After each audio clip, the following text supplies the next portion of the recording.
Hello, everyone. We are live, and this is a test to see how this goes because yesterday we had some problems with the early live stream. And shout out to all of you. You could be watching this rerun or live anywhere around the country and the world. I appreciate that. And also, last night we had a very good phone live, and we got to talk about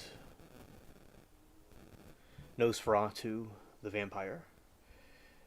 What I intended to do, which was what this stream's title was originally intended to be. And also, I'll switch windows so you all can see me. Alright, so we will go here. One moment. Alright, so yes, it was a very good night last night. I enjoyed it with all of you. And switching over to the other screen.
Okay, alright. So what happened was, thanks Dwayne about the sound. I had the sound turned off by mistake.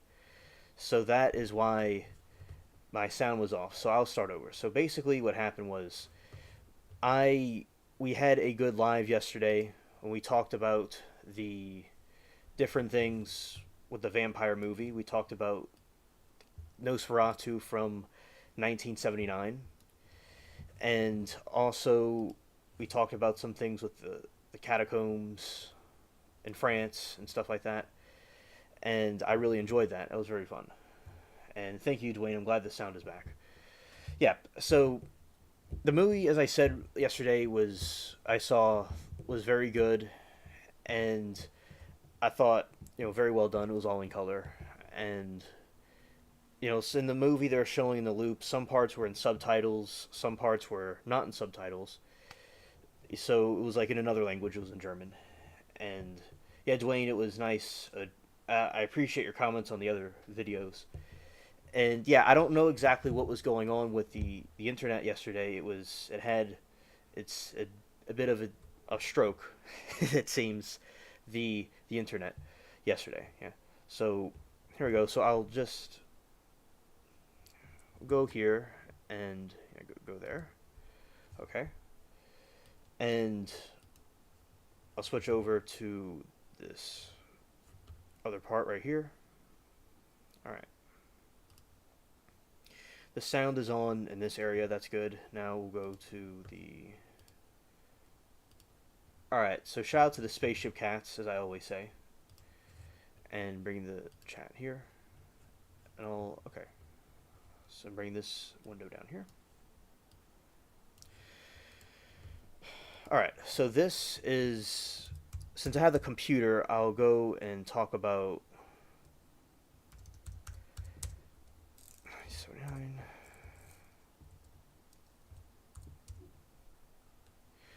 All right, so basically, so this is the some kind of pictures and stuff of it from 1979, the movie I was seeing. So basically, here's some pictures of it, and as people come through, we'll go and I'll show them if they come through in a little bit.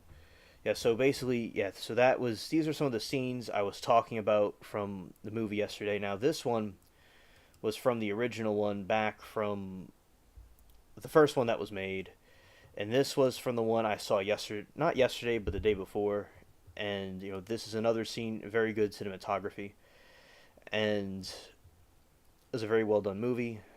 And Bruno Gans was in it, and this guy, he played. There's a movie called Downfall, which I said the other day, and it's about the fall of the Hitler in the bunker, and there's a lot of memes about that movie. And that guy played Hitler in a movie later on in the future, but in 2004. But yeah, that guy was the actor of Jonathan, the one that was the character Jonathan in the story. It was very good. Yeah, and let's see. So basically,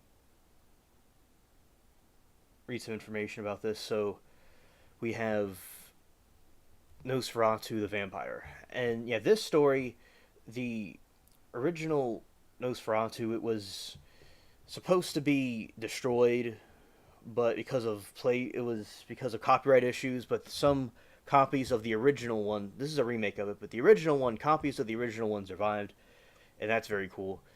And also, so I'll read some information about it. So Nosferatu the vampire, and Nosferatu the Phantom of the Night is a 1979 gothic horror film written and directed by Werner Herzog. It is set primarily in the 19th century Wismar, Germany, and Transylvania, and was conceived as a stylistic adaptation of Bram Stoker's 1897 novel Dracula, taking the title, setting, and titular characters design from F.W. Murnau's 1922 film Nosferatu, a symphony of horror.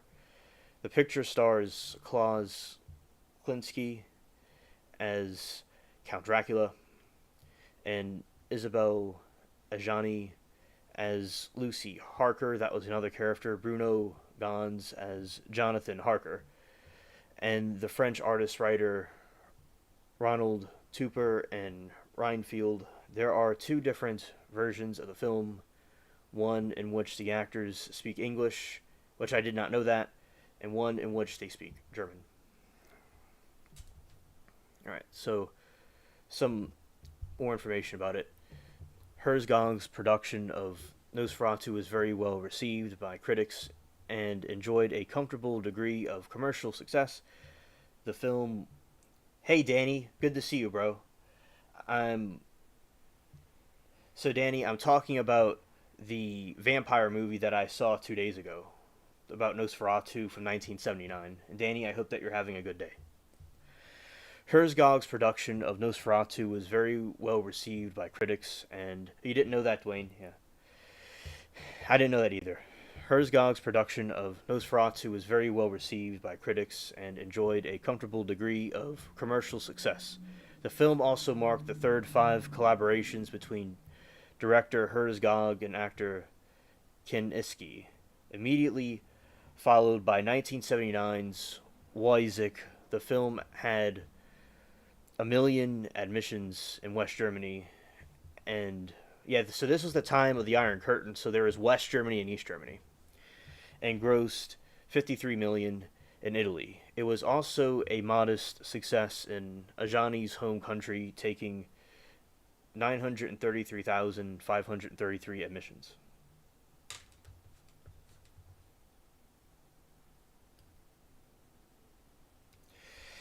And, oh, you haven't seen it. All right. And also, so basically, Danny, I have been having a good day today. Also, I had a good phone live yesterday I had to do a phone live because there's a horrible malfunction with the internet connection. But basically, my day's been going very well. Thank you. A novelization of the screenplay was written by Paul Monette and published by both Avon Publishing and Picard in 1979.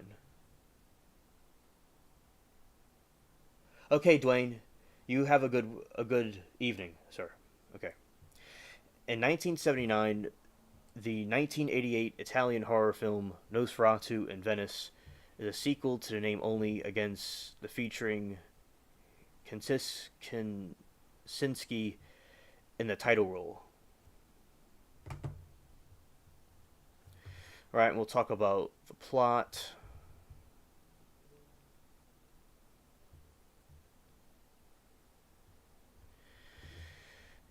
In 1850, Jonathan Harker is an estate agent in Weimar, Germany. His employer, Renfield, informs him that. Alright, understood, Wayne. In 1850, Jonathan Harker is an estate agent in Weimar, Germany. His employer, Reinfield, informs him that nobleman Count Dracula wishes to buy a property in Weimar. Harker is assigned to visit the Count and complete the deal, leaving his wife Lucy behind. Harker travels to Dracula's castle in Transylvania in a journey that lasts for weeks, carrying with him the documents needed to sell the house. En route, Harker stops him at an inn where the locals beg him to stay away from the accursed castle, providing him with details of Dracula's vampirism.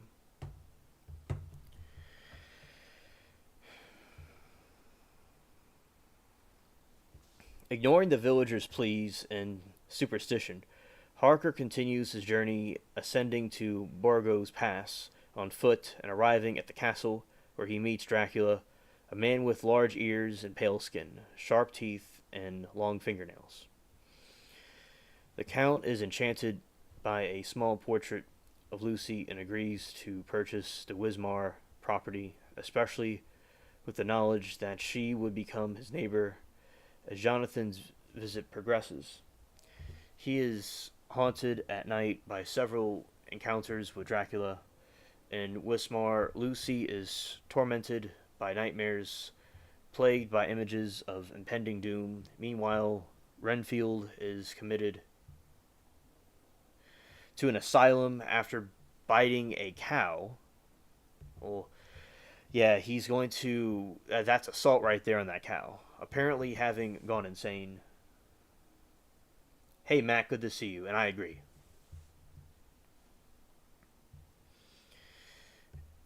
Is tormented, and also several encounters. Now, Lucy is tormented by the nightmares, plagued by the images of impending doom. Meanwhile, Renfield is committed to an asylum after biting a cow, apparently having gone insane.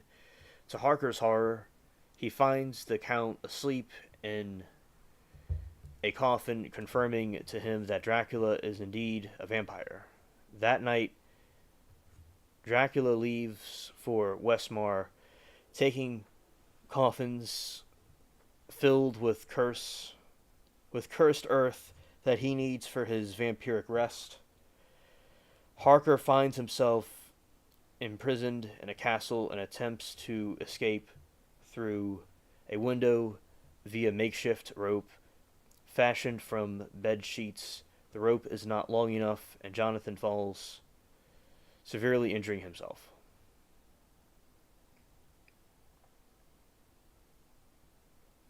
Yeah, that's cool you went to Transylvania.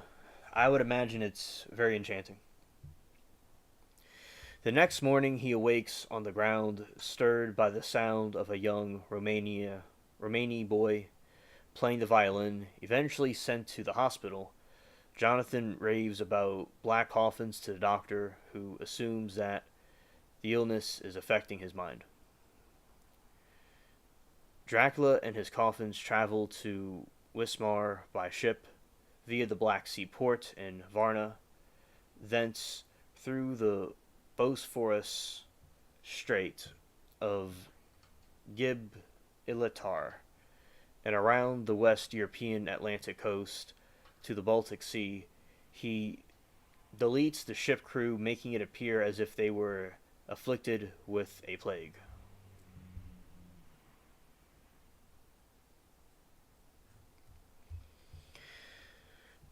The ghost ship arrives at Wismar, where doctors include Abraham von Helsing investigate the fate of the vessel. They discover a ship's log that mentions their perceived affliction with the plague. Wismar is then flooded with rats from the ship. When Dracula arrives with his coffins, death spreads throughout the town. The ill Jonathan is transported home, but appear to be recognized does not appear to recognize Lucy when he finally arrives and says the sunlight is hurting him. She later encounters Dracula. Weary and unable to be deleted, he demands some love that she gives to Jonathan to no avail. Hey Eugene, good to see you, bro. Shout out to you. Hail Eugene. Right.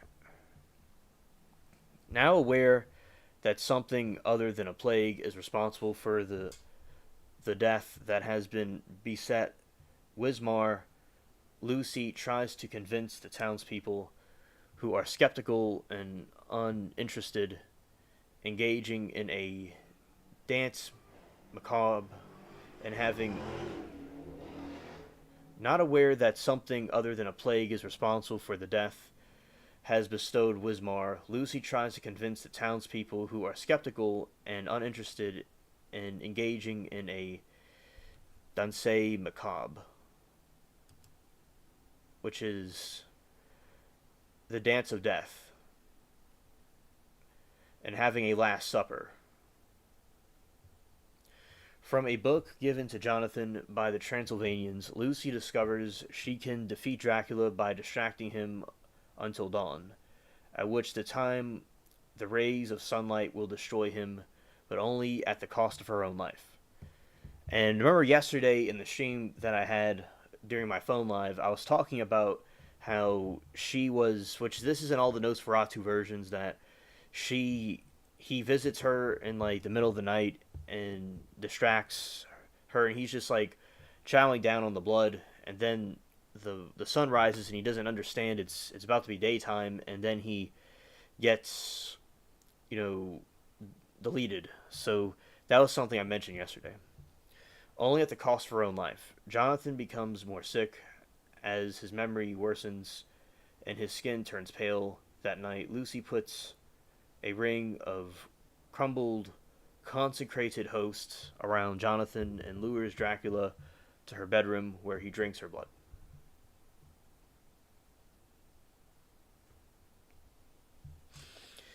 Lucy distracts Dracula from the call of the rooster, and the first light of the day, he is deleted.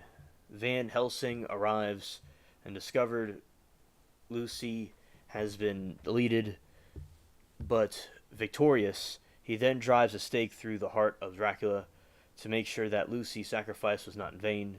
Jonathan then awakens from his sickness, now a vampire, and has Von Helsing arrested for Dracula's deletion. Jonathan then states that he has much to do and rides away on horseback, grabbed the same fluttering black as Dracula. So you see, and also in this story with the doctor. Now in the chat, because this is probably being live streamed on YouTube as we speak, because it's one of the channels, the movie channels, is live streaming it, and yeah, one of my friends and I, or it's somebody that I've seen in other chats before. We were talking about how basically, clearly, you know, we're roasting the vampire and also the doctor, and the doctor kept on saying about trusting the science and that the vampire was not scientific, but he realized later he was wrong. In our modern times, we could see situations where people trust the science, but the science could be, you know, not saying science is wrong, but sometimes things are not always as they seem, and there is some supernatural explanation. So Even the doctor, the expert, was wrong. So that's why it's good to go with your own intuition about things. And Danny says, currently watching a TV show called Twisted Metal. It's actually pretty decent. Okay, thank you for sharing.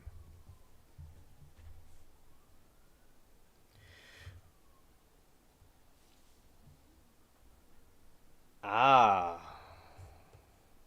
a vampirate would be scary indeed.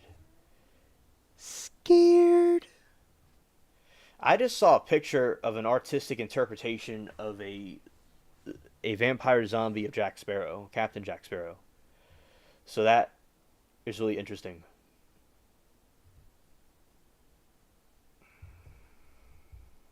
Let's see. One moment. Okay.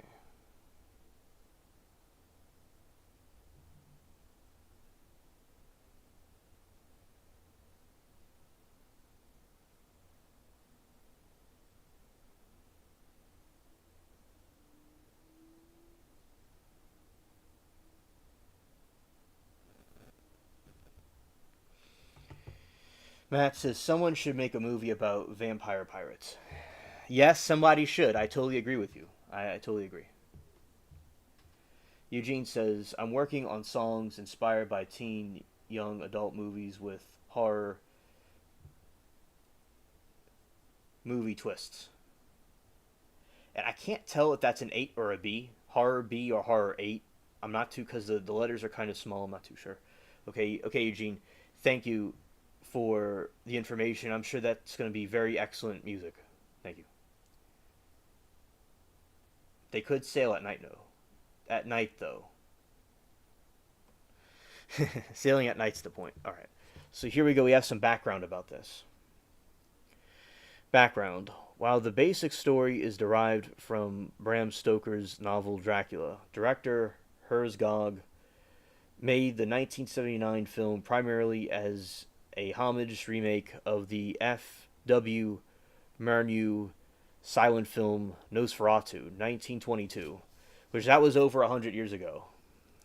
The movie was made, the original, which differs somewhat from Stoker's original work. The makers of the earlier film changed several minor details and character names. They also did not have permission to use the intellectual property of the novel, which was owned at the time by Stoker's widow Florence. A lawsuit was filed resulting in an order of the destruction of all prints of the film. Some prints survived and were restored after Florence Stoker had been deleted and copyright had expired. By 1960s, early 1970s, the original silent returned to circulation and was enjoyed by a new generation of moviegoers. One song is about vampires who work at the record store. I like that. That sounds really cool and creative, Eugene. Shout out to you. Yeah, Danny, it's like the dude, the vampire is very polite, and he says to Jonathan in the movie, he said, there is no servants around to help him, so he will give him comfort, and he poured his wine in the cup for him. Also, another thing that he did, he was saying he thought he would be all lonely at the hour that he came, and then what happens, Danny? He accidentally cuts his finger, the Jonathan the human, and then the vampire goes and tries to drink the blood out of his thumb, and the dude's like, "Dude, I'm okay. You don't have to do that." But he just does it anyway, and then he keeps on getting low key harassed by the vampire throughout the time that he's there. And there's also this cuckoo clock that like opens up, and the skeleton does like some, it hits something. It's quite intense. Herzog considered Murnau's Nosferatu to be the greatest film ever to come out of Germany, and that's saying a lot. Now, when Nosferatu originally came out, people thought it was a real vampire, and people were shocked and like passing out and stuff from it. So, it was really shocking for people at that time, but we see it as a classic today. And was eager to make his own version of the film, with Klaus Kinski in the leading role. In 1979, by the very day of the copyright for Dracula had entered the public domain, Herzog proceeded with his updated version of the classic German film, which could now include the original character names. Okay, Danny. Awesome. Matt says the Vampirate sequel will involve them sailing to the North Pole. I like it. Vampirates to Black Ice. Yeah, shout out to Matt, Eugene, and Danny, and everybody else, everybody listening, watching. I appreciate all of you, and I appreciate the creative thoughts and ideas that are going on in the chat right now. I really appreciate that. Herzog saw his film as a parable about the fragility of order in a staid bourgeoisie's town. It is more than a horror film, he says. Nosferatu is not a monster, but an ambivalent, masterful force of change. When the plague threatens, the people throw their property into the streets. They discard their bourgeoisie's trappings. A re-evaluation of life and its meaning take place. Ajani said about her heroine, there's a sexual element. She is a gradually attracted towards Nosferatu. She's feeling fascination as well as we would think. First, she hopes to save the people of the town by sacrificing herself, but then there's a moment of transition. There is a scene when he is sucking her blood and sucking like an animal, and suddenly her face takes a new expression, a aroused one, and she will not let him go away anymore. There is a desire that has been born. A moment like this has never been seen in a vampire picture, according to Kaczynski. We see Dracula sympathetically in this film. He is a man without free will. He cannot choose and cannot cease to be. He is a kind of incarnation of evil, but he is also a man who is suffering for love. This makes it so much more dramatic, more double-edged. Vampires 3 in space.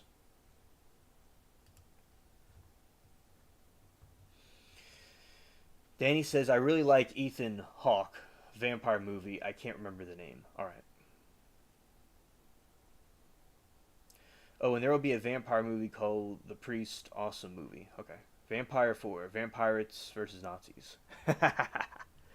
Oh, and Matt, the guy that played this movie, the guy that played Jonathan in this movie was the same guy that played Hitler in Downfall. But this is when he was much younger.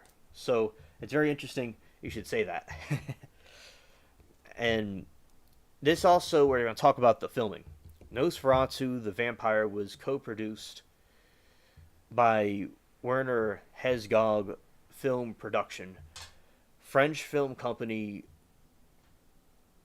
Gaumont, and West German public service television station ZDF, as was common for West German films during the 1970s. Nosferatu the Vampire was filmed on a minimal budget and with a crew of just 16 people. Herzog could not film in Weimar, where the original Murnau film was shot, as he relocated production to Delft, Netherlands.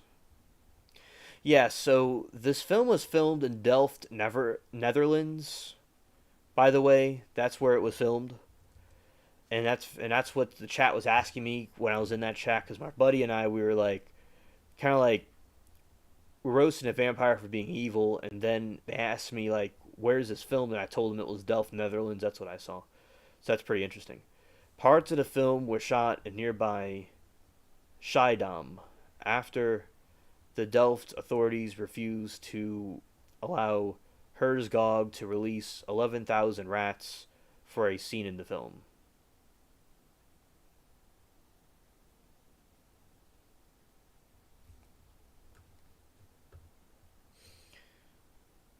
Yeah, you see, because in this film, there's thousands of rats, and the Netherlands refused to allow the rats to be shown.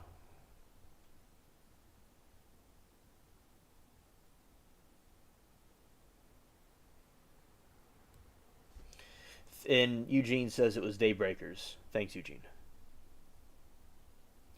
Dracula's home is represented by locations in Czechoslovakia. I have some ancestry very, very, very, very, very distantly from Czechoslovakia because I'm one of the German last names I'm related to. Wetzel is related to East, like kind of the eastern part of Germany, and in that part, the name Wetzel was related to a name from Czechoslovakia. So I have very, very, very slight ancestry from there. Herzog originally intended to film in Transylvania, but Nick Nicolae Ceausescu's reimagined would not allow it due to relation between the character of Count Dracula and Vlad the Impaler. And this is, I'm not too sure how to pronounce, Prestigian Castle stands in for the Castle Dracula in both film interiors and exteriors. Vlad the Impaler was in the Crusades, by the way. Rats are a plague. I agree. I agree. And what happened was they had all these coffins, and they were just rat. It was a soil experiment, and there was a bunch of rats in the coffins, and the people just let them in anyway. So they're at the dock, and there's two dudes, and they're like, "Bro, what is this?" And they said, "Oh, well, it's simply just an experiment, a mud experiment." And there was a bunch of rats in it, and they just let them go in there anyway. And the creepy guy that was the boss of Jonathan, he was saying his master, the vampire, was coming with thousands of rats, but nobody believed him. He got canceled. But he was saying it because he was proud of it. He was glad all of them were going to be coming in. But, as I said, nobody listened. As I said, it's so weird how you could see parallels in a movie to things in our modern times. Right. At the request of the distributor, 20th Century Fox, Herzog produced two versions of the film simultaneously for people to appeal to English-speaking audiences. Most of the scenes with dialogue were filmed twice, once in German and again in English. I did not know that, but I could tell because there was two versions of the movie. That's true, because they looped two movies, and there was a German one and an English one. All right. Although a few scenes were shot once with dubbing used as needed in 2014, Herzog called the English version great, but the German version more authentic version of the two.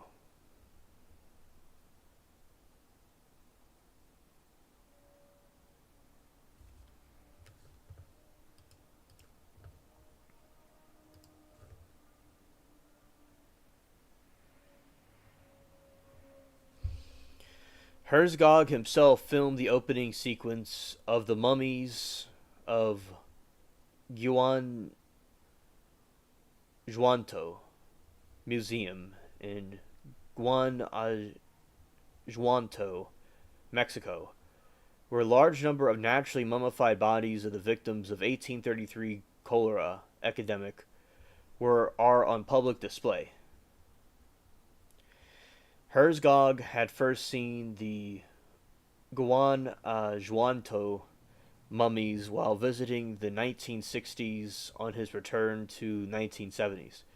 He took the corpses out of the glass cases they normally store. He propped them against a wall to film them, arranging them in a sequence running through from childhood to old age. Yeah, in the beginning of the movie, they have these scenes of all these mummies, and I wasn't really too sure where they were from, but that answers my question.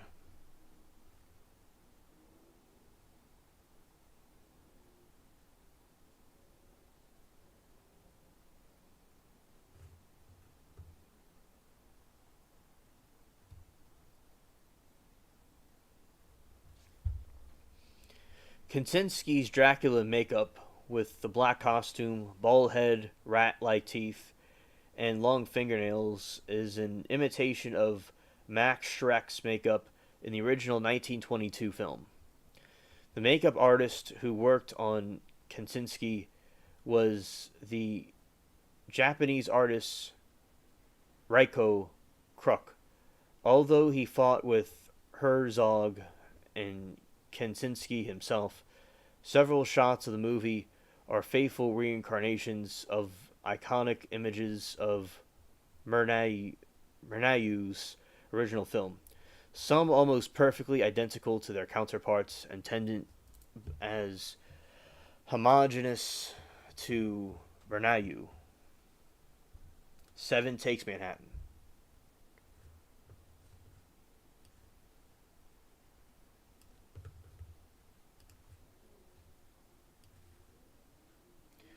Alright, so this is one of the castles that were filmed. This is the side yard where he's looking for the vampire. And that's where the bro falls. Also at some point from the top.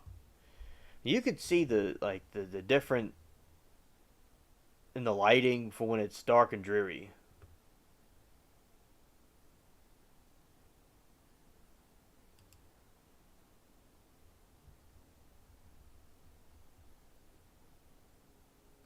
Oh, that's where one of your grandmothers is from, Latina. Shout out to you. I'm glad you're here with us. And that's very cool. I didn't know that. This is the other area where he was passing through. He was passing through that area with when the vampire was coming, when he was trying to see the vampire. That's one of the scenes of Germany that they were filming at.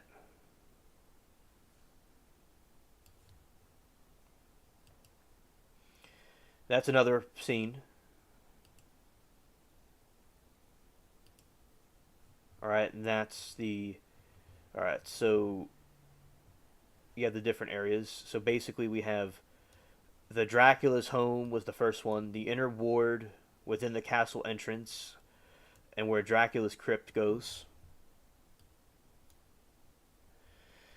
River near Garmisch Part and Kirchen, at where Hecker's journey to Transylvania was filmed. Delft City Hall and Market served as the center of Wisborg, Volderskroch in Delft, Wisborg, Nieuwe Haven of Schiedam as Wisborg Harbor. 1942 was the last part that you all saw.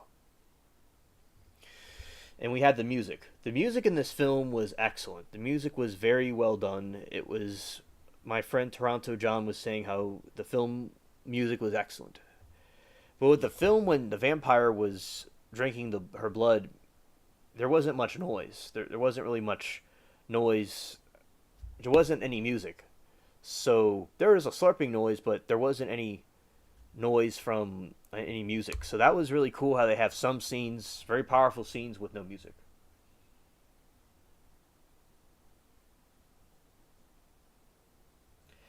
Yeah, shout out to Latina. She says, I wish the dummy car manufacturers would make cars look like the old-fashioned ones again, instead of the only futuristic ones. Latina, I agree with you. It would be nice if they made both. Yeah, I agree. I always wondered that, because those cars were so beautiful looking. Eugene says, Buffy versus Dracula was great at poking fun at Dracula lore. Yeah, my friend Bobby and I, we were roasting the vampire the whole time. And also, the doctor was biting. And you see, Latina, the doctor in the movie, he kept saying that he trusts the science. He literally was saying that, and he wasn't believing Lucy that there is a vampire problem because you want to be scientific, but we could see in modern times people will trust science, but the science, may be wrong sometimes. Science is never wrong, but there may be other explanations to things that we may not understand. completely because a scientific hypothesis could be wrong. But the point is that if you're not necessarily crazy for thinking that you have an idea about something. Hello, Stranded. Glad you could join us. Yeah. So basically, what happened was the vampire was coming over through the Black Sea, and also the reason why she lured the vampire into her room, she wanted to save the town by trapping the vampire to drink her blood while the sun comes up. And then she gets attracted to the vampire and wants to be, she's turned on by him and wants to be with him and stuff at the same time. So it also shows the vampire in a sympathetic way, but at the same time, the vampire gets roasted for being creepy. You're welcome, Stranded. I'm glad that you're with us. Hello, Senior DJ. Hola, Senior DJ. Yeah, shout out to everybody. I'm glad y'all are here. Yeah, so that's what happened with Dracula. And basically, this was filmed in Delft, Netherlands. And some parts were filmed in Czechoslovakia. And other parts were filmed closer to Germany in the area that this was based on. Because basically, there is a problem where the people in the Netherlands did not want 11,000 rats. So, Stranded and everybody, there's 11,000 rats that were on this scene. And basically that happened and they filmed it in a different location, and the people, like I was talking yesterday, were eating and having a feast because they were having a dance of death, and they were just being crazy and celebrating with all the rats there. It was quite insane.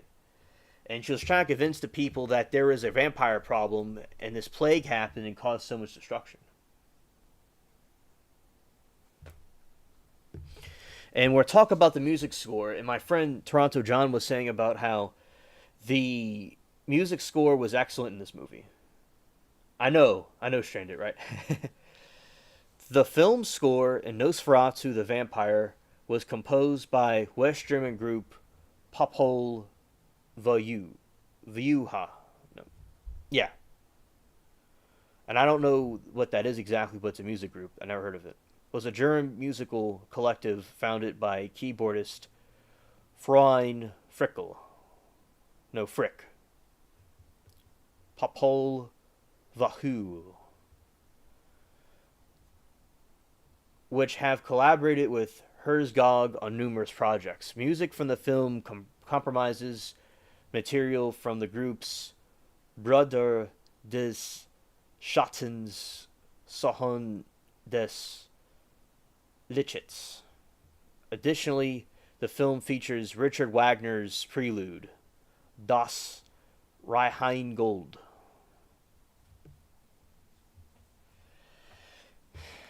And so basically, Richard Wagner was an excellent composer. He really was. The Ride of the Valkyries was very good, and he's a very classic composer. Very classic. I'm glad they included his works in there.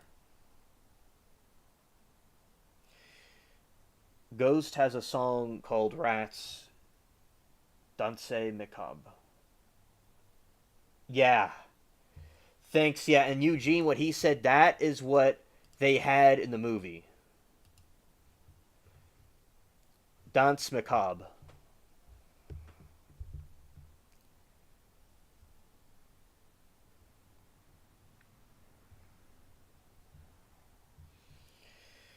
And Santkus from Messulin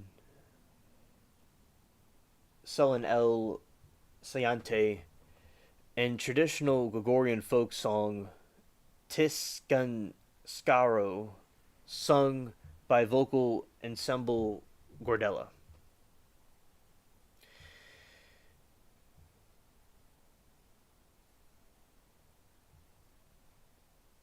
Okay, so we have some animal cruelty. Dutch behavioral biologist Martin T. Hart, hired by Herzog for his expertise with laboratory rats, revealed that after witnessing the inhumane way in which the rats were treated, he no longer wished to cooperate apart from traveling conditions that were so poor that the rats imported from Hungary had started to eat each other other than the arrival in the Netherlands, Herzog insisted the plain white rats be dyed gray. To do so, according to Hart, the cages containing the rats needed to be submerged in boiling water for several seconds, causing another half of them to be deleted.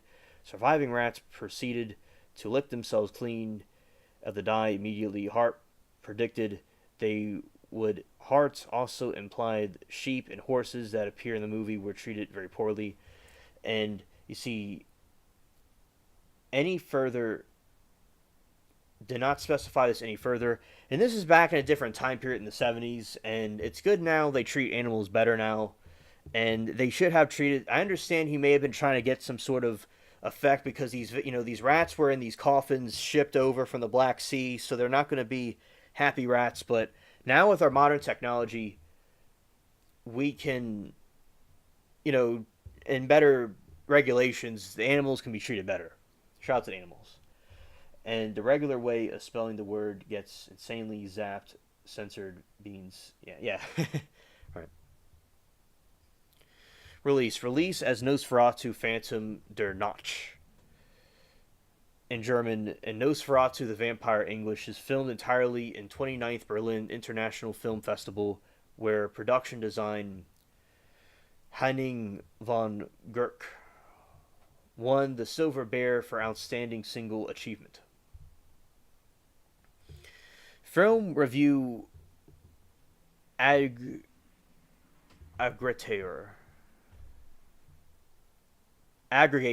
Rotten Tomatoes reports 94% approval critic. Yeah, exactly, Stranded. Exactly. I see some rats around the area sometimes. I understand what you mean. Approval critic response based on 66 reviews with an average rating of 8.4 out of 10.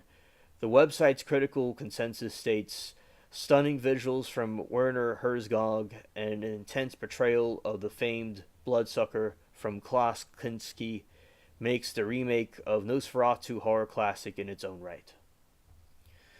In contemporary reviews, the film is noted for maintaining an element of horror, with numerous deaths and grim atmosphere. Still, it features a more expanded plot than many Dracula productions, with greater emphasis on the vampire's tragic loneliness. Dracula still is a ghastly figure, but with a greater sense of pathos, weary, unloved, and doomed to immortality. Like I was telling the chat yesterday, that there's a scene where the vampire is chilling with Jonathan because they were hanging out sometimes and nothing weird was going on. And then he was telling him that he wanted the contract to sell him the house because he has to go over to Transylvania because he wants to sell him his house. And he said, we haven't discussed the price. And Count Dracula says he doesn't care. He just wants to get rid of it. And he signed the contract. And when he pulled out the contract, he accidentally put a picture of his wife out in the locket. And he says that she has a beautiful neck. And Nosferatu, he has like a compulsion, and he can't help himself, and he has to go over to Europe. Not Europe, that didn't make any sense. He has to go over to Germany to go get his wife. And he locks him in the castle.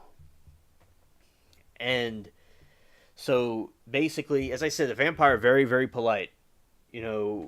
People should talk more like that now, because he said that he thought he was going to be lonely and no one would be there to accompany him.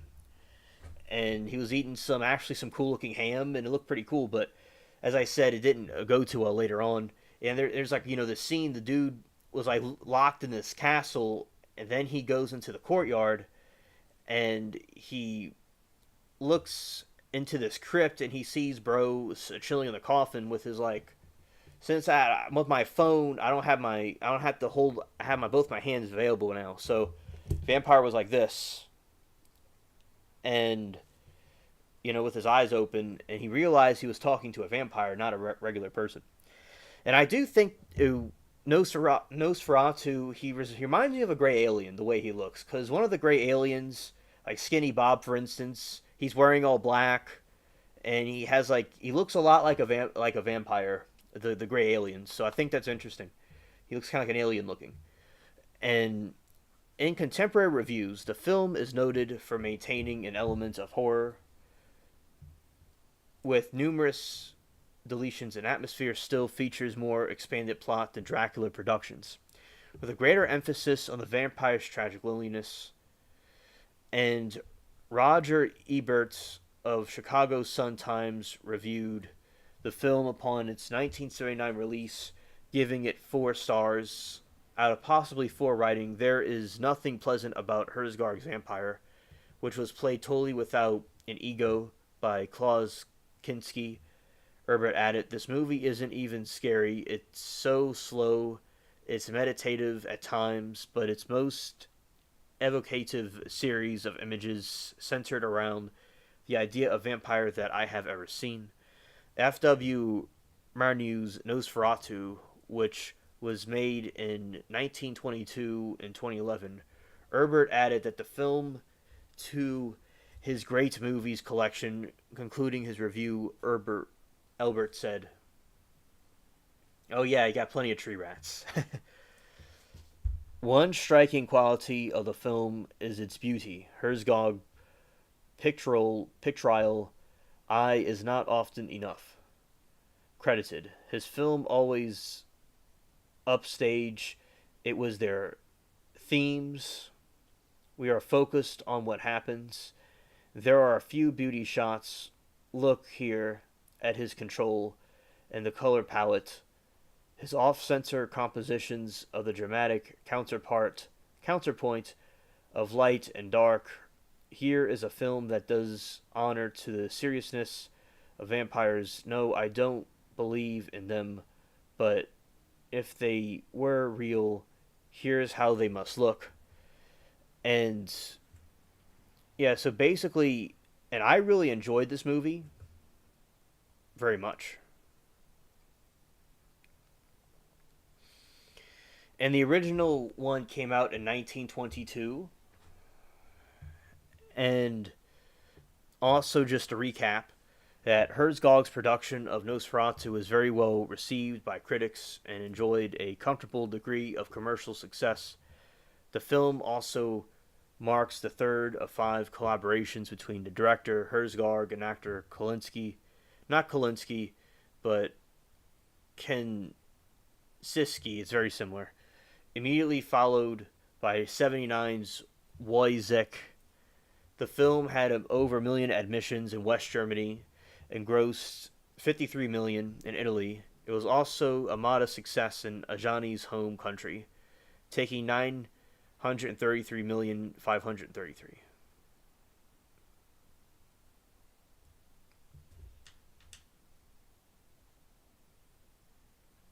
Yeah, shout out to the tree rats.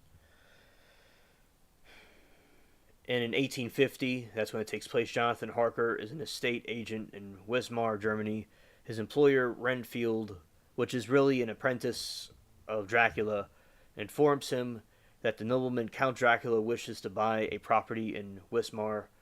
Harker is assigned to visit the Count and complete the deal. Leaving his wife, Lucy, behind, he travels to Dracula's castle, and he meets and also the locals are begging him not to go back and be around the vampire, and they're begging him not to go there, but he ignores their superstition.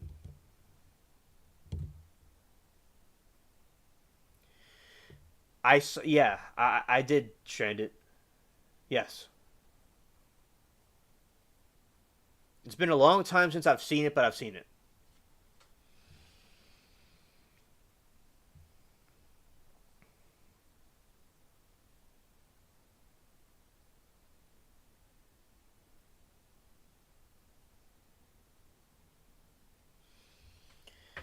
And also, Jonathan is haunted by several encounters with Dracula, and Wismer and Lucy is tormented by nightmares plagued by images of impending doom. Meanwhile, Ranfield is committed to an asylum after biting a cow, apparently having gone insane. And he finds a Count asleep in the coffin. Yes, it's a good movie. Yes. And the night Dracula leaves the Wismar, taking coffins filled with cursed earth. that he needs for his vampiric rest, Harker finds himself imprisoned in the castle and attempts to escape through a window via a makeshift rope fashioned from bed sheets. The rope is not long enough, and Jonathan falls, severely injuring himself. And visit the progress and an account enchanted by a small portrait of Lucy agrees to purchase the Wismar property, especially with knowledge that she will become his neighbor. But in the movie, from what I saw, after they signed the contract and agreed to sign the contract before he knew about his wife. So I don't know if that's completely accurate, but basically the next morning he awakens on the ground stirred by a sound of a young Romani boy playing the violin. Eventually sent to a hospital, Jonathan raves about black coffins to doctors who assume that the illness is affecting his mind.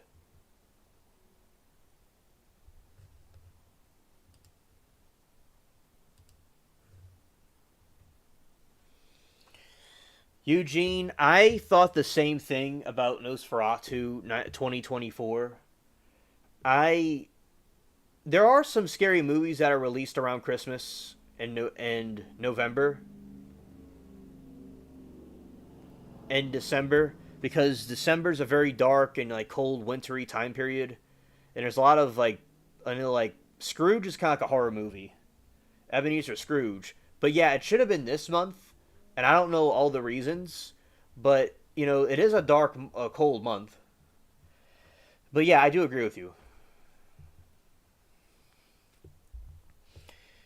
And also Stranded, I want to tell you that Dracula and his coffins traveled to Wismar by ship via the Black Sea port in Varna, thence through Bosphorus forests, the Strait of Gibraltar, and around the West European Atlantic coast to the Baltic Sea. He deletes the ship's crew, making it appear as if they were affected with the plague.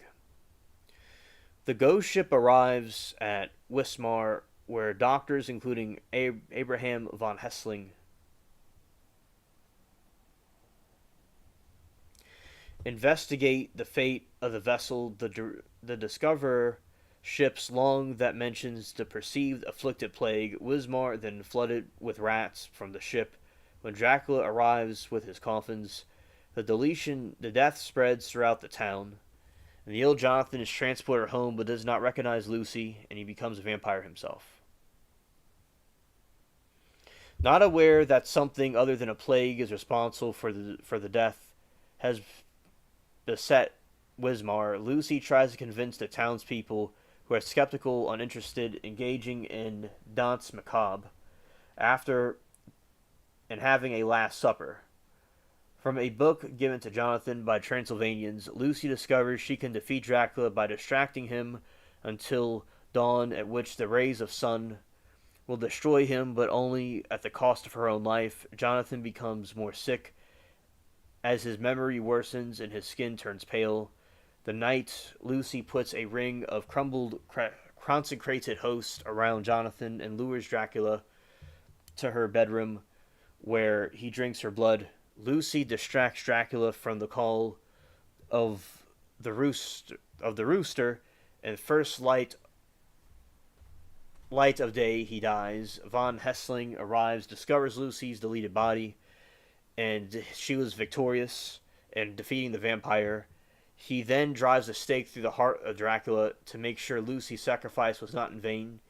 Jonathan then awakens from his sickness, now a vampire, and has von Hessling arrested for Dracula's murder. Jonathan then states that he has much to do and rides away on horseback, garbed in the same fluttering black as Dracula. Alright. That's a recap about what we just researched. Okay. And let's see. Want to go here? Yeah. Let's see what this is. And before I do that, we're going to go and shout out to the Spaceship Cats. And let's see.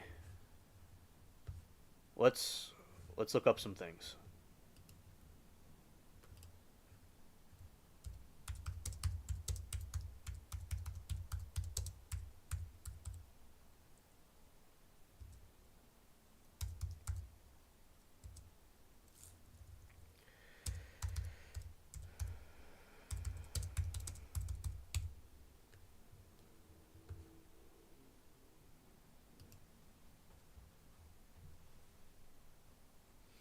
Filming primarily took place around Prague between February and May 2023. Nosferatu is scheduled for a theatrical release in the United States by Focus Features on December 25, 2024.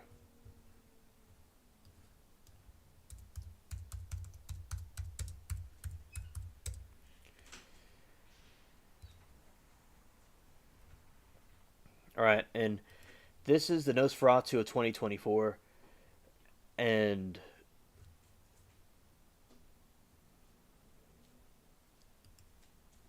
see, that's a scene from it. I will certainly see this one. Stranded said could be that too because it will still be fresh in the minds of the Oscar committee. Might be an Oscar bait movie. Those get released in December. Hey, I didn't know that. That's a good point.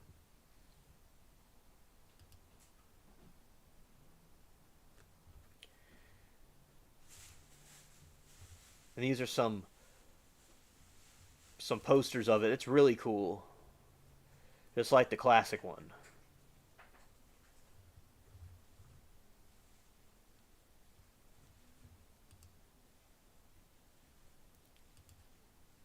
It's so mysterious. I like that. Yeah, that's a scene. You see what I told y'all that he's giving him comfort, so he pours him wine, and that's Jonathan, I believe, my opinion, and that's the vampire pouring him a drink. Like, some people may think it's kind of like a Christmas type horror movie, but it's nothing to do with Christmas. But yeah, because they do it in winter sometimes. Some of the movies. As I said, this is going to be a really cool movie to see, and Super D, he loves these movies, like I do, and we do, and he's going to see this one too when it comes out. And so you got some cool stuff here, some actors that are in it.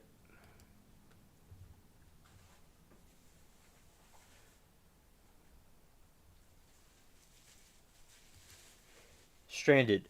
Scared. Scared.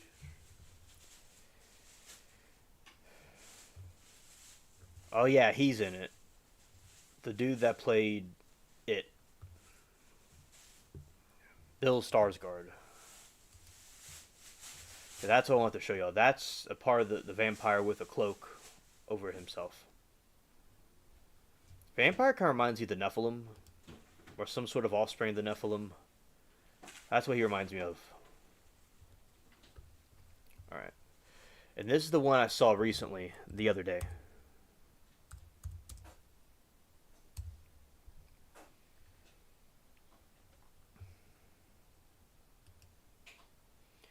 Yeah, so that is one of the scenes, and he sees that the light's coming in, and he messed up. And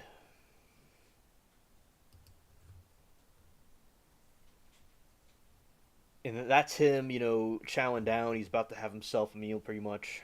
And also, this was her when he was coming through, and he just, like, as I say, he just, like, came through the door. He didn't go, like, he just transparently, like, went through the door. He didn't open it. Ooh. Right, he didn't ring the bell. Yeah. And that's another part. That's Jonathan, the character. That was, yeah, there's an iconic scene where vampires, like, coming through the hallway, and the door opens, and he's, like, the dude's sleeping and just trying to chill, and this dude just, like, with his hands like this, he comes and he, like, it puts him in a trance, and then he goes and chows down and drinks blood. Yeah, and that's them. Another scene of them. It was a picture of it, and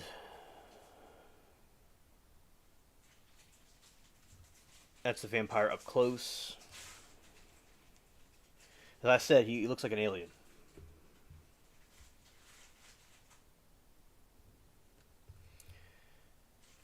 That's Lucy. Yeah, that's like the beginning part. They're all wearing white. and then they wear like the darker colors later, and that's one of the other scenes, others not seams, but other scenes when vampires doing some trolling. You know, this part is where there's a bat in the window, and yeah, causing people nightmares, and causing them nightmares in there. And yeah, so let's see. Show something else.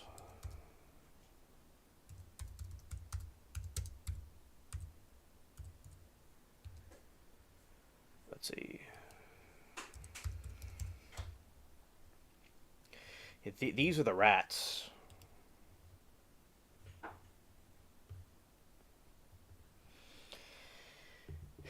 Yeah, and also, yeah, so that was the scene when the rats come off the ship and bring the plague. And the bubonic plague was spread by fleas, by the way. Yeah, and scared.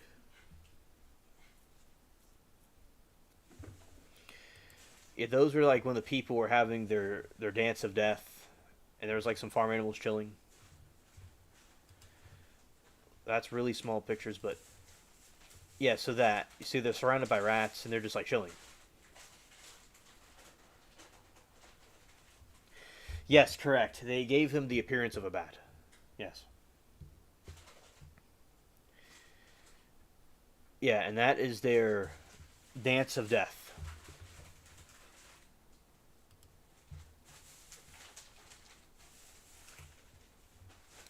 And you can see on the table and all, they the rats are all over the place.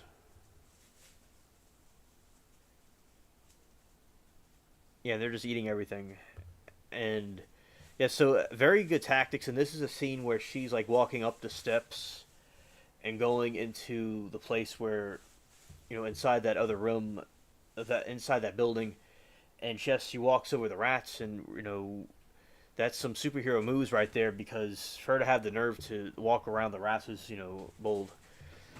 Walk through the rats rather. You see, that's him putting people in a trance. Yeah, he does look like a bat. Absolutely.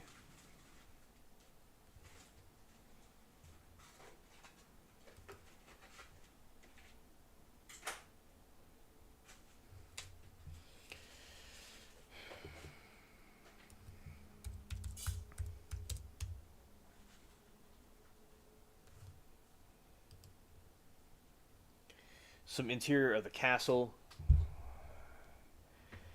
and I said this was Jonathan in the movie, and he plays this actor. Bruno Ganz plays Hitler in Downfall, the movie, which there's a lot of memes that were made out of that movie.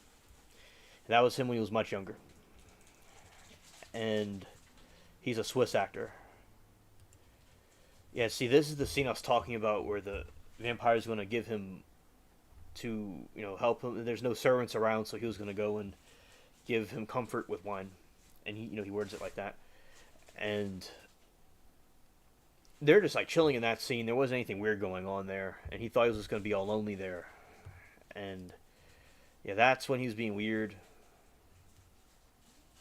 the vampire, and that's when he's like sick.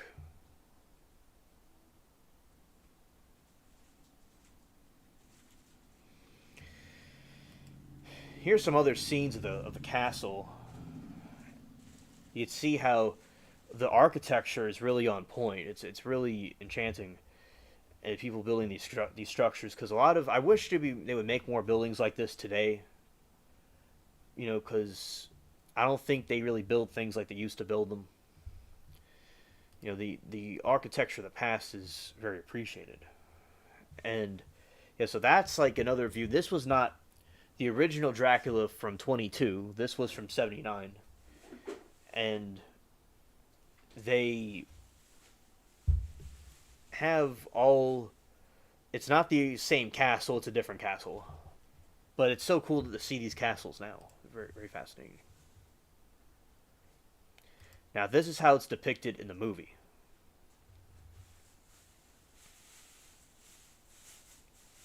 Like that. Yeah, fact stranded.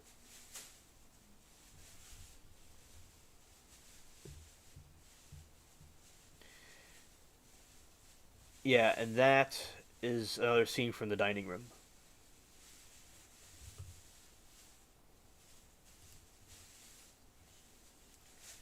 Yeah, that's a distance of the castle.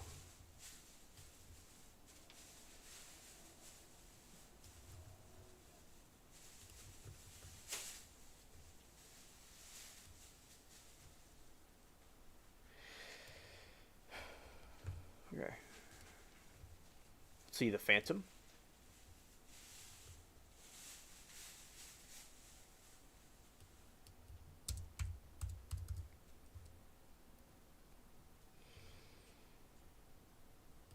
Yes, so yeah, that's him on the ship, and that's the captain, and he's the one I was talking about that tied himself to the captain's wheel of the ship so he could go to the port because he was not going to be scared. He was going to go deliver his cargo, but he didn't really realize he was delivering bad cargo.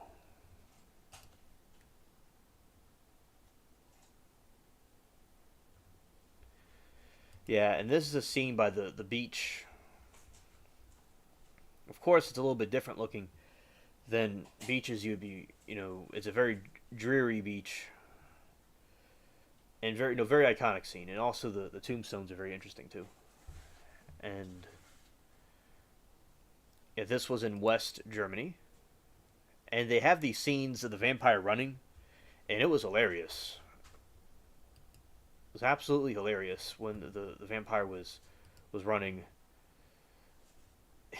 because they're like, it's like you think he's gonna turn to a bat and fly away somewhere, but nah, he just kind of runs irregularly and irrationally. And also, hello Jamie, hello there, good to see you. And yeah, so basically, you you have the vampire, and the scene is really cool. You could see with the his skin's so white, white, pale. I like it. They did very good with that aesthetic. And Eugene says you should watch AVGN did about Roger Corman's Poe series. He talks about the castles of those movies look very similar. I will. Thank you, Eugene. I will. I'll look at it. All right. So basically, you have these scenes, and see, basically, there's a scene with the ship, and also you have these other scenes right here where so this is an iconic scene that I was talking about, and also okay, Jamie, yes, you will see me there, and see you then. Okay, and yeah, shout out to you, Jamie. Thank you.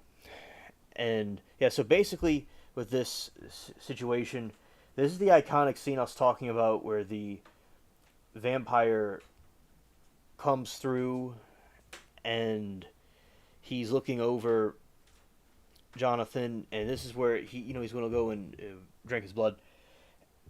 And the Nosferatu from 22 and this one is very done differently, but they're very cool how they did it. And also, he just comes in and he puts him in the trance that I talked to you all about, and very great cinematography. See, that's what I was talking about when he has the big claws and he's in a certain pose, and he just goes in for the strike.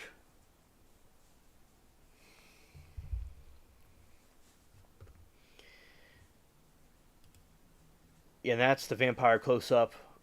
Very funny.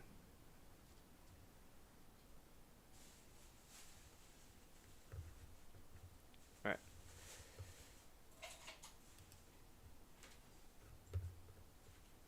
And also, I want to explain that there is a German version of the movie, and also a English version. So they had it in English subtitles and one in German subtitle, and German, just in German for people that were. So this whole movie's in German, and there's one version of the movie with English subtitles and one version of the movie without English subtitles, and I when they were streaming the movie, they were showing both. Like they were showing both parts of the movie. And it's I watched both of them a couple of times, and I saw both versions of the movie, and they're both a little bit slightly different, and it's very interesting. All right.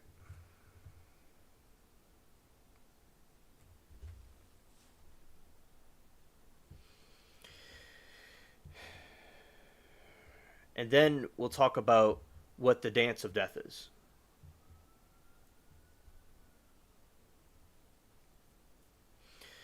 The Danse Macabre, also called the Dance of Death, is an artistic genre of allegory from the late Middle Ages of the University of Death.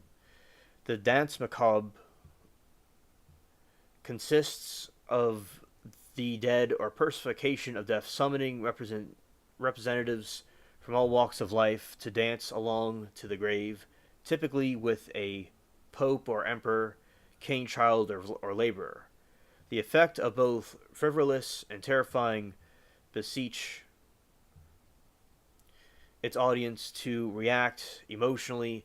It was produced as memento mori to remind people of the fragility of their lives and how vain are the glories of earthly life.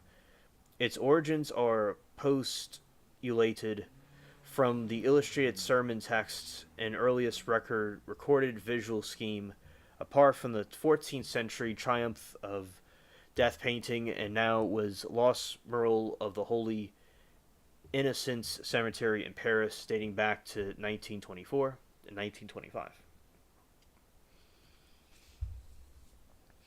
Background: in the 1998 study on medieval religious practices, historian Francis Rapp wrote that Christians were moved by the sight of infant Jesus playing on his mother's knee.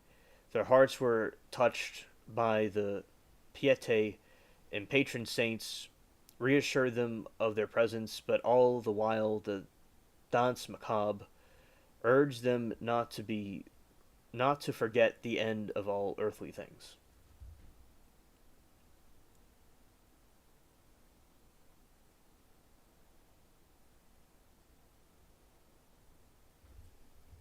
Oh, okay, Stranded. Thank you for sharing.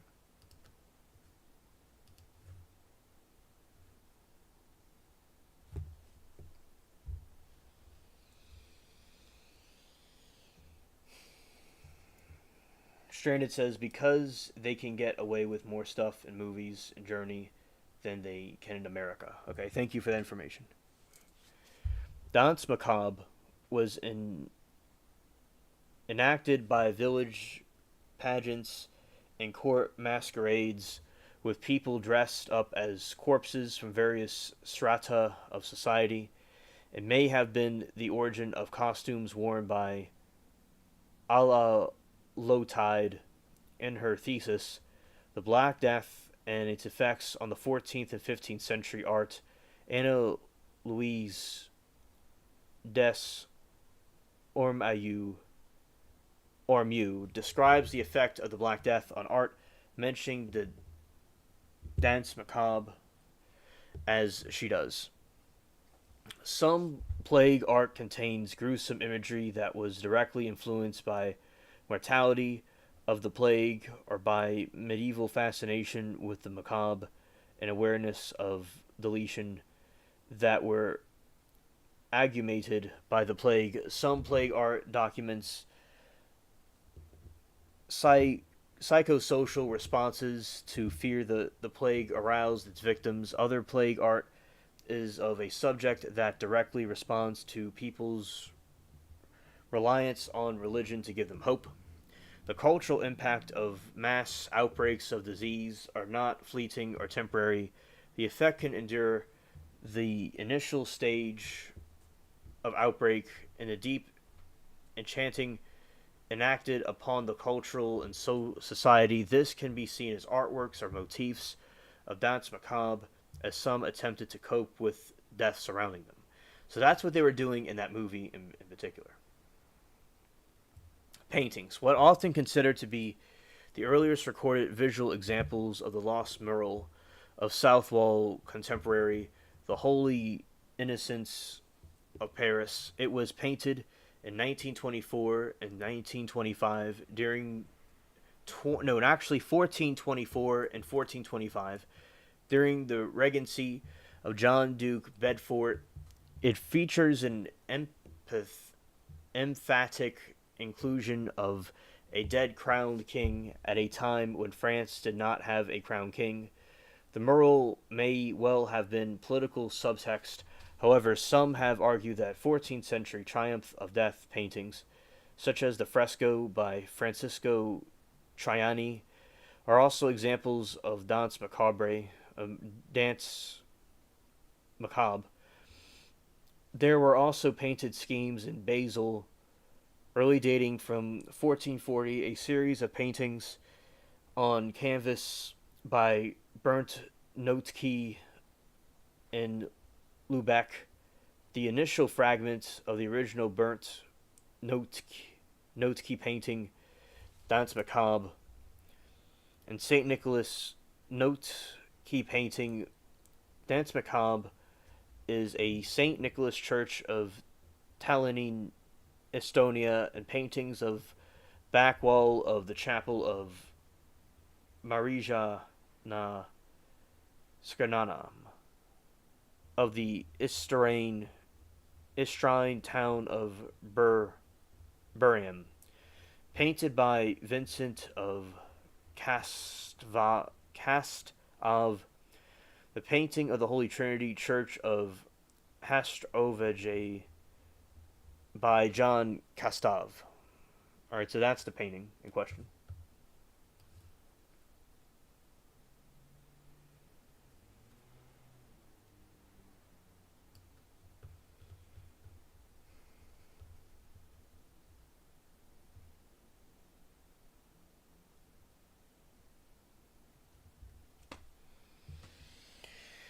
A notable example was painted on the cemetery walls of Dominican Abbey in Bern by Nicolas Manuel Deutsch, 1484 to 1530.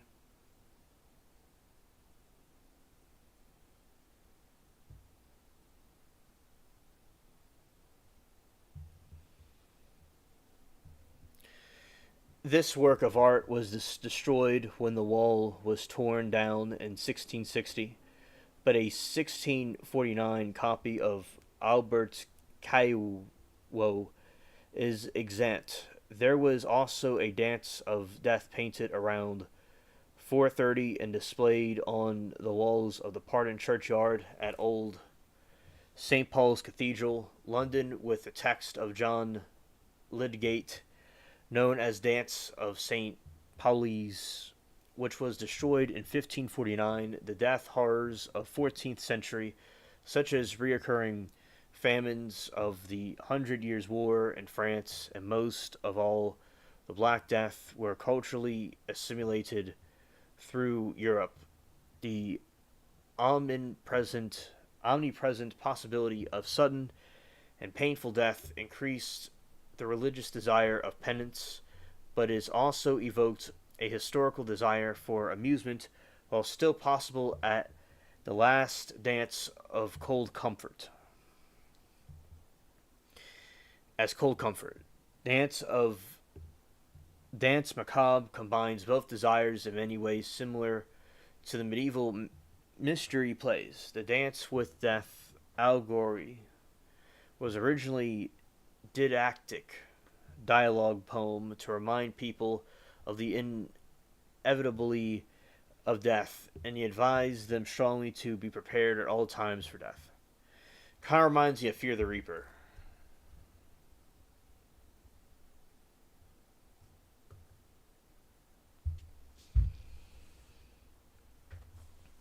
Short verse dialogues between death and each of its victims, which could have been performed as plays, can be found in the direct aftermath of Black Death in Germany and in Spain, where it was known as Tenzans, and La Danse de la Muerte, respectively. The French term das macabre may derive from the Latin core macabrum, literally the dance of Maccabees. In Maccabees 2, Deuteronomical book of the Bible, grim martyrdom, the mother of her 7 sons is described as well as known medieval subject. It is possible that the Maccabean martyrs were commemorated in some early French plays, or that the people just associated the book's vivid descriptions of martyrdom with the interaction between death and prey. An alternative explanation of the term entered France via Spain. Cemeteries became roots of the word. Both dialogue and evolving paintings were ostensive penitential lessons that even literate people, who were the overwhelming majority, could understand.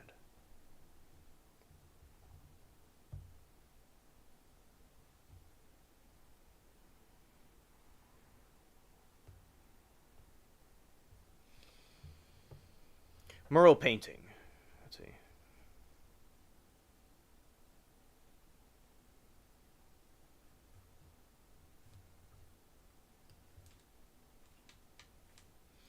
Mural painting, frescoes and murals dealing with death and had a long tradition and were widespread. For example, the legend of the 3 living and the 3 dead on a ride or hunt. 3 young gentlemen met 3 cadavers, sometimes described as the ancestors, who warned them quod fumus etis, quod sumus vors eritis. What we were, you are, what we are, you will be. Numerous mural versions of the legend from the 13th century onwards have survived. For instance, Hospital Church of Westmer of the residential Logthrope Tower outside of Petersburg, since they showed pictorial sequences of men and corpses covered with shrouds. Those paintings are sometimes regarded as cultural precursors of the new genre.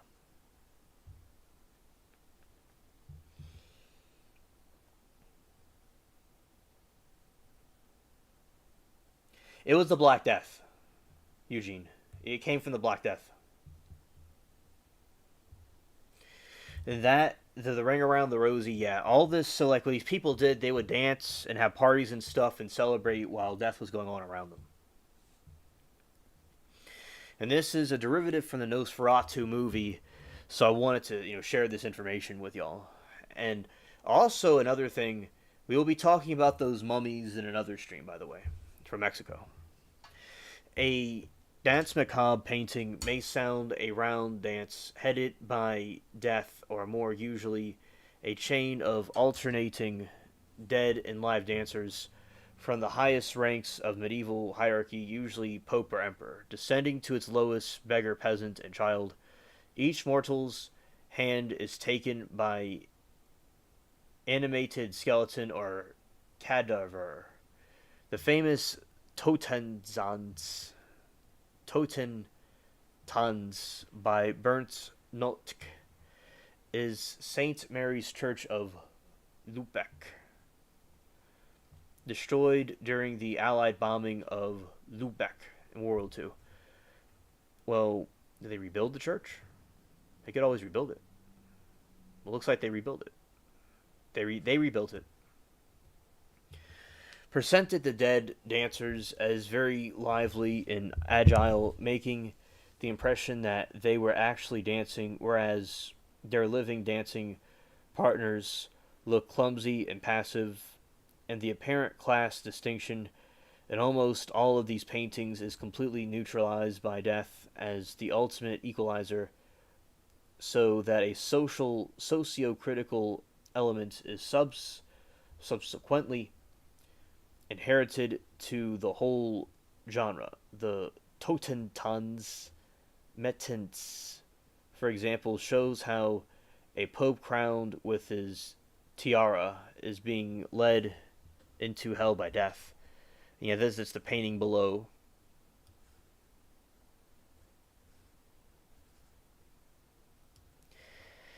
And it's pretty spooky. It's a spooky painting.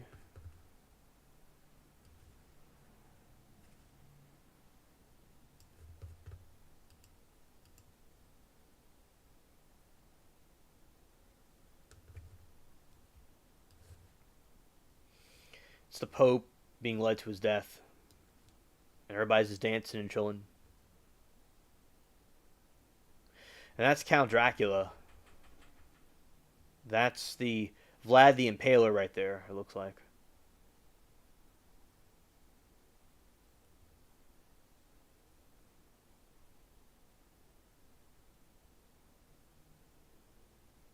Some bishops and knights. It looks kind of like Darth Vader. Monks, priests, and stuff.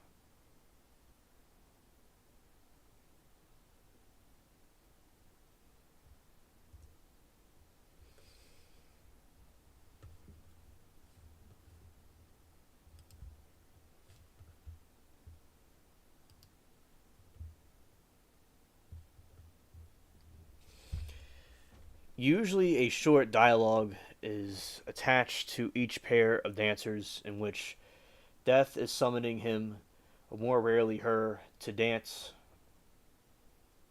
Yeah, facts, Stranded. Facts. To dance, and the summoned is moaning. Usually, a short dialogue is attached to each pair of the dancers, in which Death is summoning him, or more rarely her, to dance, and summon is moaning about impending death. In the first printed Totentans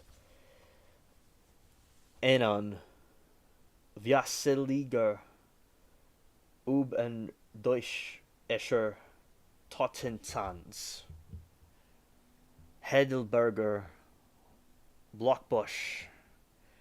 Death addresses, for example, the Emperor.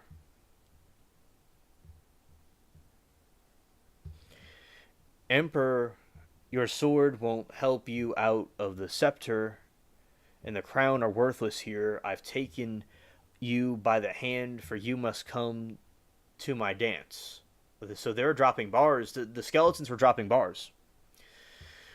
The lower end of Tottenzan's death calls for example of the peasant to dance who answers, I had to work forever, much and very hard. The sweat was running down my skin. I'd like to escape deletion, none of the less, but here I won't have any luck. Various examples of Dance Macabre in Slovenia and Croatia below. We got some other ones right here. We got some gnarly looking skeletons that I'll get out the way. I'll get out the way. Some gnarly skeletons chilling with some peasants and all these different people. As they say, death smiles at us all.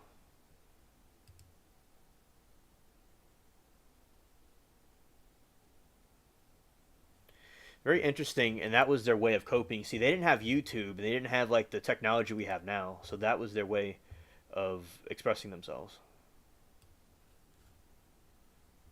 Okay.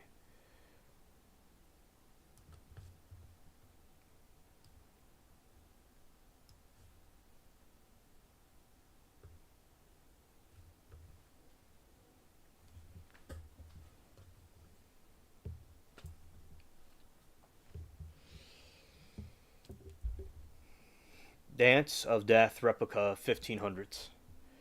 Yeah, and they have all these different explanation, all these different depictions of death.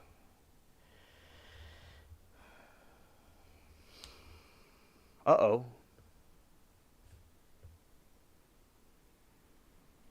Hans Holbein's woodcuts. Renowned for his Dance of Death series, the famous designs of Hans Holbein, The younger 1497 to 1543 were drawn in 1526 when he was in Basel. They were cut by wood by the accomplished form Schneider block cutter Hans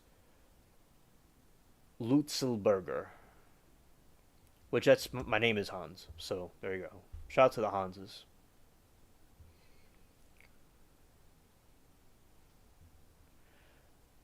William Ivins W.J. Lytton writes of Lutzenberg's Lutzenberger's work wrote, "Nothing indeed by knife or by graver is of higher quality than his man's doing, for by common acclaim originals are technically the most marvelous woodcuts ever made. These woodcuts soon appeared in proofs with titles in German, the first book edition containing 41 of the woodcuts, and published by Loynes by Treschel Brothers in 1538.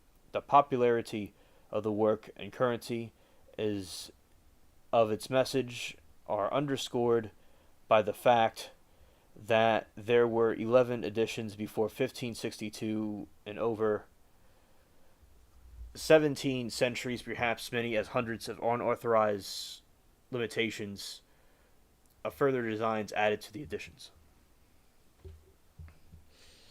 Dance of Death, 1523 to 26, refashions the late medieval allegory of Danse Macabre, that Dance Macabre, as reformist satire, and one can see the beginnings of the gradual shift from traditional to the Reformed Christianity. That shift had many permutations, however. In his study, Natalie Zimon Davis has shown that the contemporary precipitation and afterlife of Holbein's design lent themselves to neither purely Catholic or Protestant doctrine, but could be outfitted with different surrounding prefaces and sermons, as printers and writers of different political and religious leanings took them. Most importantly, the pictures in the Bible quotating about them were main attractions, but Catholics and Protestants wished through the pictures to the turn of men's thoughts to a Christian preparation of death. In 1538 edition, which contained Latin quotations from the Bible above Holbein's design, and French quarantine quarterton between composed Gilles Corzet, actually did not credit Holbein as artist. It bore the title Les Similarities in History Faces de la Mort Attent El Gamet Poratius Q of these different images and writers and stuff. These images and workings of death captured the phrases history's faces and our more morality brought home to people even stations. I've seen some of these in the British literature book.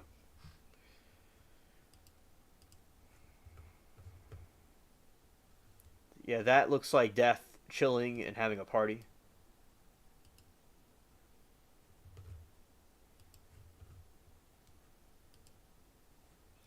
And that's death dragging some people out of the house.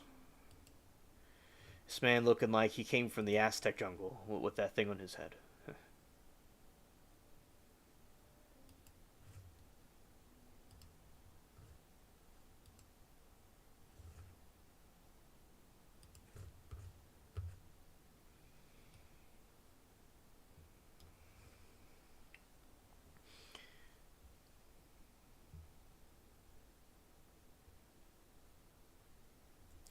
In his preface, the work of Jean de Vasquel Quazel. The prior Monistreur addresses Jihan the Torzel. Peter and Loyens, in the names of Holben's attempts. Exactly, trained it. Death. He writes, which the translation is simulacrus. They are most correctly called for simulacrae, derived from the verb simulate, which means really they. He then employs the trope of memento mori, which we all must die, tradition, a metaphor from the printing which well captures the undertakings of death in the artist in the printed book before us, in which these similarities of death barge on the living et par ant qui on n'a pas eu torvar chose plus upon a pro chante et la similitude d'amour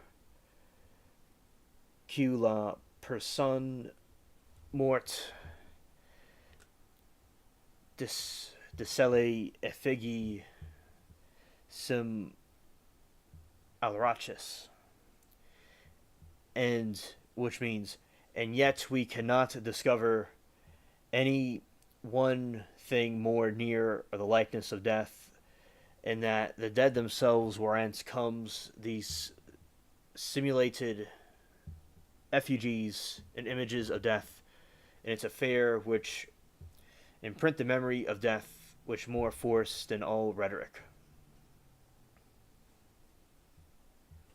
Got another one right here.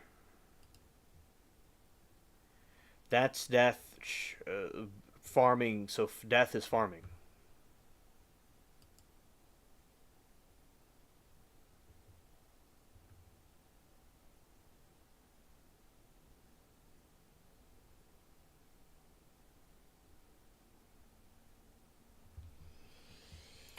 Holben's series shows the figure of death in many disguises, confronting individuals from all walks of life. None escape death's skeletal clutches, not even the pious, as Davis writes. Holben's pictures are independent of dramas, which death comes upon his victims. In the midst of the ladders surrounding the activities, this perhaps nowhere strikingly captured than overwhelming blocks showing the plowman entering his bread to the sweat of his brow, only to his horse's speed, and him to the end of death by the Latin from 1549.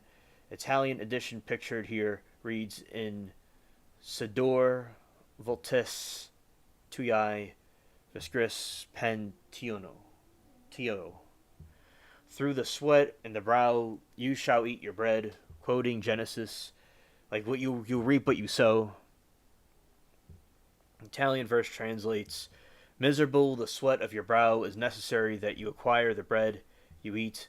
It may also displease you come with me if you desirous of the rest, or there is a nice balance in composition Holbein achieves between heavy laden traveling salesman insisting that he must still go to the market, while death tugs at his sleeve to put down wares once and for all. Vente ad me accutarati. Come to me, all ye who labor and heavy laden, quoting Matthew 11:28. The Italian here translates, come with me, wrench, who weigh down, since I am the dame who rules the whole world, come and hear my advice, because I wish to enlighten you in this load. Alright.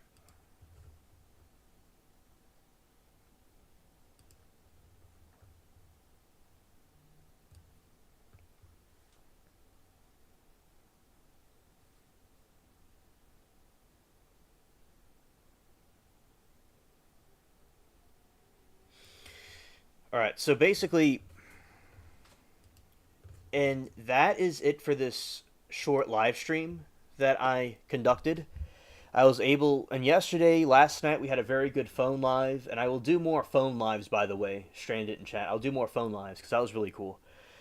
And also, I'm glad that I got to, and there's still on that article about Dance Macabre. We will still have more to talk about in that story, and there's more to that article that we will get to next time on the next streams that we do on next Friday. Hopefully we will be, you know, Thursday and Friday of next week. Of course, we'll be live, and we'll finish the rest of the article. And Stranded will be there next Friday. We will complete the article next Friday. Also, while she's there as well, she won't miss it. And also, so basically, and I'm glad that we got to talk about again some more in depth about the Nosferatu movie from 1979. It was very cool. And thank you, Eugene. Yeah, shout out to him and shout out to you and all of you in chat. And Stranded Life Form, Eugene, everybody. Peace and have a good night. And I'll see you over there, Eugene. All right. Peace.